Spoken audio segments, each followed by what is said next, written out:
बिस्मिल्लाहिर्रहमानिर्रहीम। हम इस वक्त हाउस ऑफ जेडीसी के पास बाहर मौजूद है। ईद का चौथा दिन है। आप देख सकते हैं जो जेडीसी फ्री बस सर्विस शुरू कर रही है एहलियाने कराची के लिए, जहां फ्री बसें चलेंगी। तो आज ये जो 3 बसें शुरू की उसकी पेस्टिंग का सिलसिला जारी है। आप देख सकते हैं इसके ऊपर सारी पेस्टिंग हो रही है यहाँ पर, और तीनों बसों को आज इंशाल्लाह पेस्टिंग कर दी जाएगी इसके ऊपर। और ये फ्री ट्रांसपोर्ट के नाम से भाईजान जरा सा हटेंगे, पढ़ना है।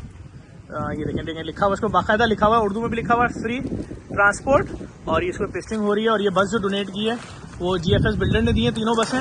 और भी बसें आ रही हैं और जेडीसी फाउंडेशन का नाम होगा। इधर भी लिखा हुआ होगा फ्री ट्रांसपोर्ट, और इसमें डोनेशन की स्लिप होगी 10 या 20 रुपए की। लोग बोल रहे हैं भाई वो होना चाहिए ताकि हम सफर करें।